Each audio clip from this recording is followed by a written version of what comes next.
বিসমিল্লাহির রহমানির রহিম। ওয়ামা আরসালনাকা ইল্লা রাহমাতাল লিল আলামিন। সূরা আম্বিয়া আয়াত নং 107। অর্থাৎ আমি তো আপনাকে জগৎ সমূহের জন্য রহমত স্বরূপ প্রেরণ করেছি। রাসূল সাল্লাল্লাহু আলাইহি ওয়াসাল্লাম ছিলেন মানবতার জন্য মহান আল্লাহর পক্ষ থেকে প্রেরিত সর্বশ্রেষ্ঠ অনুগ্রহ। আর তার সনদদারি ওলিদের মধ্যে দিয়ে সেই রহমতের ধারাটি যুগে যুগে অব্যাহত রয়েছে।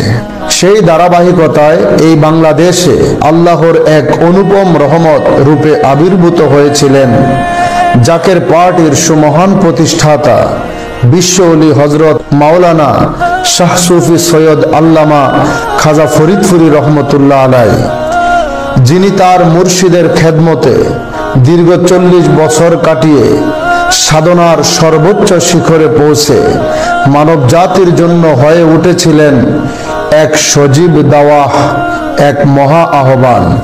ইন্না রাহমাতাল্লাহি করিবুম মিনাল মুহসিনিন, সূরা আরাফ আয়াত নং 56। অর্থাৎ নিশ্চয়ই আল্লাহর রহমত মুহসিনদের অর্থাৎ সৎ কর্মশীলদের খুব নিকটে। বর্তমান সামাজিক অবক্ষয়ের অন্ধকারে আমরা যেন ধ্বংসের কিনারায় দাঁড়িয়ে হিংসা, বিদ্বেষ আর অমানবিকতা আজ আমাদের অন্তরকে ক্লেদাক্ত করেছে। এমন সময় আল্লাহ তাআলার নুরানি বন্ধুদের সহচর্যই পারে আমাদের আত্মা জাগিয়ে তুলতে। তারা আল্লাহর দয়াময় সান্নিধ্যের ছায়া এনে দেয় জীবনে। আল্লাহ তাআলা আরো বলেন, ওমাইয়ুদলিল ফালান তাজিদা লাহু ওয়ালিয়াম মুরশিদা, সূরা কাহফ আয়াত নং 17। অর্থাৎ আল্লাহ যাকে সৎ পথে পরিচালিত করেন সে সৎ পথ প্রাপ্ত হয়, এবং আল্লাহ যাকে পথভ্রষ্ট করেন সে কখনো তার জন্য কোনো পথ প্রদর্শনকারী বা ওলি মুর্শিদ পাবে না। তাই আজ যখন বিভ্রান্তি সর্বত্র, তখন বিশ্ব ওলি ফরিদপুরি রহমতুল্লাহ আলাইহির নসিহতই আমাদের একমাত্র পরিত্রাণের দিক নির্দেশনা। তার শিক্ষা আগে মানুষ হতে হবে আমাদেরকে। তিনি স্বপ্ন দেখিয়েছিলেন এমন একটি সমাজের যেখানে থাকবে না বিদ্বেষ, ঘৃণা, থাকবে পারস্পরিক প্রেম, ভ্রাতৃত্ব আর আল্লাহর সন্তুষ্টির জন্য আত্মত্যাগ। সে স্বপ্ন বাস্তবায়নে আমাদের এগিয়ে আসতে হবে জাকের পার্টির নেতৃত্বে কল্যাণ রাষ্ট্র গঠনের লক্ষ্যে।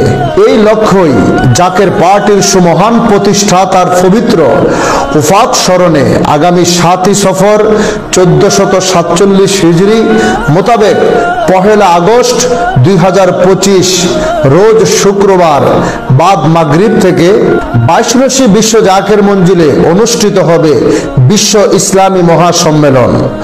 উক্ত মহাসম্মেলনে জাকের পার্টির মাননীয় চেয়ারম্যান মোস্তফা আমির ফয়সল সাহেবের পক্ষ থেকে সকলে আমন্ত্রিত।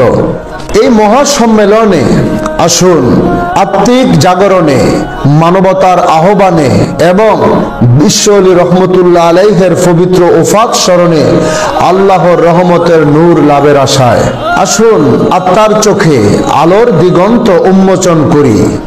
আসুন হৃদয়ে রোপণ করি সেই রহমতের বীজ, যা দিয়ে গড়া যাবে সত্য, সুন্দর ও শান্তির কল্যাণ রাষ্ট্র।